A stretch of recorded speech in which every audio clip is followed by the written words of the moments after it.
പാലക്കാട്ടെ വോട്ടർമാരുടെ കണ്ണിൽ പൊടിയിടാൻ പിണറായിയുടെ പോലീസ് പടച്ചുവിട്ട ആ മാങ്കൂട്ടം സിനിമയുണ്ടല്ലോ, അതിപ്പോൾ സുപ്രീം കോടതിയുടെ പടിവാതിക്കൽ എത്തി നിൽക്കുകയാണ്. സ്വർണ്ണക്കടത്തിൽ മുങ്ങി നിൽക്കുന്ന ആഭ്യന്തര വകുപ്പിന് രക്ഷപ്പെടാൻ ഒരു കച്ചിത്തുരുമ്പ് വേണമായിരുന്നു. അങ്ങനെയാണ് അർദ്ധരാത്രിയിൽ ഉറക്കമുളച്ച് രാഹുൽ മാങ്കൂട്ടത്തിനെതിരെ കേസെടുക്കുവാൻ പോലീസിന്റെ ആവേശം ഉണ്ടായത്. എന്നാൽ ഇന്ന് കാര്യങ്ങൾ മാറിമറിഞ്ഞു. കോടതിയിലെ കേസുകൾ ഒന്നൊന്നായി പൊളിഞ്ഞു വീഴുമ്പോൾ CPM-ന് വെളുക്കാൻ തേച്ചത് പാണ്ടായി എന്ന അവസ്ഥയാണ് ഇപ്പോൾ ഉള്ളത്.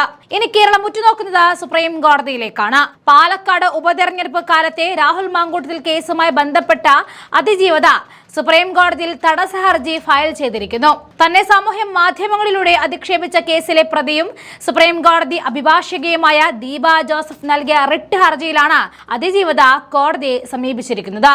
ഇതോടെ ഈ കേസ് പരമോന്നത നീതിപീഠത്തിന് മുന്നിലെത്തുകയാണ്. ദീപ ജോസഫിന്റെ ഹർജിയിൽ ഏതെങ്കിലും തരത്തിലുമുള്ള ഇടക്കാല ഉത്തരവ് പുറപ്പെടുവിപ്പിക്കുന്നതിന് മുൻപ് തന്റെ ഭാഗം കൂടി കേൾക്കണമെന്ന് അതിജീവത ഹർജിയിൽ ആവശ്യപ്പെട്ടു. അഭിഭാഷകൻ KR സുഭാഷ് ചന്ദ്രൻ മുഖേനയാണ് അതിജീവത തടസ്സ ഹർജി സമർപ്പിച്ചിരിക്കുന്നത്. കേരള പോലീസ് രജിസ്റ്റർ ചെയ്ത കേസിൽ റദ്ദാക്കണമെന്ന ആവശ്യത്തിന് പുറമെ ചില ഭരണഘടനാ വിഷയങ്ങളും ദീപ ജോസഫ് തന്റെ റിട്ട് ഹർജിയിൽ ഉന്നയിച്ചിട്ടുണ്ട് എന്നാണ് സൂചന.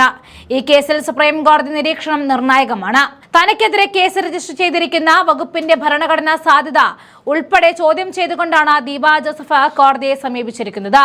എന്നാൽ ഈ ഹർജിയിലെ കൃത്യമായ ഉള്ളടക്കം സംബന്ധിച്ച വിവരങ്ങൾ ഇതുവരെ പുറത്ത് വന്നിട്ടുമില്ല.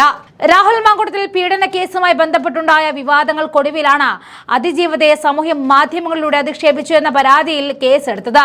അതിജീവത കോടതിയെ സമീപിച്ചതോടെ കേസിൽ ദീപ ജോസഫിന് അനുകൂലമായ ഏകപക്ഷീയമായ ഉത്തരവ് ഉണ്ടാകാനുള്ള സാധ്യത നിലവിൽ ഒഴിവാക്കപ്പെട്ടിരിക്കുകയുമാണ്. ഭരണഘടനാപരമായ വാദങ്ങൾ ഉയർത്തി കേസിനെ നേരിടുവാനാണ് പ്രതിഭാഗത്തിന്റെ നീക്കമെങ്കിൽ അതിനെ സുപ്രീം കോടതിയിൽ നിന്ന് തന്നെ പ്രതിരോധിക്കാനാണ് അതിജീവതയുടെയും തീരുമാനം. മാങ്കൂട്ടം കേസ് കൈവിട്ട സുപ്രീം കോടതിയുടെ പടിവാതിക്കൽ നിൽക്കുമ്പോൾ സത്യത്തിൽ തലയിൽ മുണ്ടിട്ട് നിൽക്കേണ്ട അവസ്ഥയുള്ളത് CPM-ന് തന്നെയാണ്.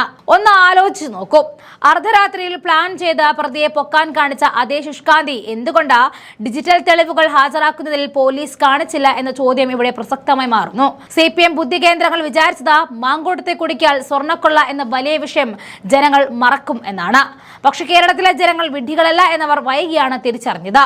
സ്വർണ്ണക്കടത്ത് വിഷയം ജനങ്ങൾ കൈവിടുന്നില്ല എന്ന് കണ്ടതോടെ പോലീസ് പിന്നോക്കം പോവുകയായിരുന്നു. കോടതിയിൽ തെളിവുകൾ കൊടുക്കുവാൻ മടിക്കുന്നത് നാണക്കേട് ഭയന്ന് തന്നെയാണെന്ന് എവിടെ നമുക്ക് ഉറപ്പിക്കാൻ കഴിയുന്നതും പീഡനത്തിന് ശേഷം പരാതിക്കാരിയും പ്രതിയും തമ്മിൽ പുലർത്തിയ അടുപ്പവും നല്ല ബന്ധവും കോടതിയിൽ വെളിപ്പെട്ടതോടെ ആ തിരക്കഥയുടെ മുന ഒടിഞ്ഞിരുന്നു. കോൺഗ്രസിനെ കരിവാരിത്തേക്കാൻ ഇട്ട ചൂണ്ടയിൽ ഒടുവിൽ CPM തന്നെ കുത്തുകയായിരുന്നു.